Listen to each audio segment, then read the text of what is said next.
வணக்கம். எடப்பாடி பழனிசாமி ஒரு பச்சை துரோகி. முழுவதுமாக எதிர்ப்புகளை அதிக அளவில் வன்மத்தால் நிரப்பிவிட்டார் எடப்பாடி பழனிசாமி. ஜூன் 4ஆம் தேதி மாலை வெளியாகக்கூடிய முடிவுகளை பொறுத்து நாங்கள் முடிவு செய்ய மாட்டோம். தற்பொழுதே எடப்பாடி பழனிசாமியே பொதுச் செயலாளராக ஏற்றுக்கொள்ளவில்லை. அவரது பதவியை அவராக தானாக முன்வந்து ராஜினாமா செய்தால் அதிமுகவில் நீடிப்பார். நாங்களாக அவரது பதவியை பறித்தால் நிச்சயமாக அதிமுகவில் இருந்து அடிப்படை உறுப்பினர் பதவியிலிருந்தும் அவர் பறிக்கப்படுவார். எதற்காக இவ்வளவு ஆதங்கம் எடப்பாடி பழனிசாமியின் மீது ஜெயக்குமார் அவர்கள் வைத்திருக்கிறார் என்று பார்க்குமேயானால், ஒட்டுமொத்த அதிமுகவும் தோல்விக்கு வழிவகுக்க செய்தது எடப்பாடி பழனிசாமியின் சுயநலத்திற்காகத்தான். அதிமுகவை தன் கட்டுப்பாட்டில் வைத்திருக்க வேண்டும் என்றுதான் அவர் நினைத்தாரே தவிர அதிமுக வெற்றியடைய வேண்டும் என்று அவர் ஒருபோதும் நினைக்கவில்லை.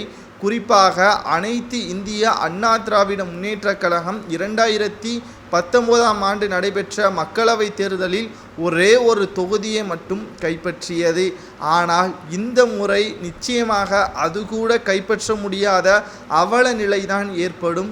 மேலும் 2021 சட்டமன்ற தேர்தலில் பாஜகவுடன் கூட்டணி வைத்த அதிமுக அதற்கு பிறகு தோல்வி அடைந்தவுடன் பாஜகவிடம் இருந்து கூட்டணி விலகுவதாக அறிவித்தது.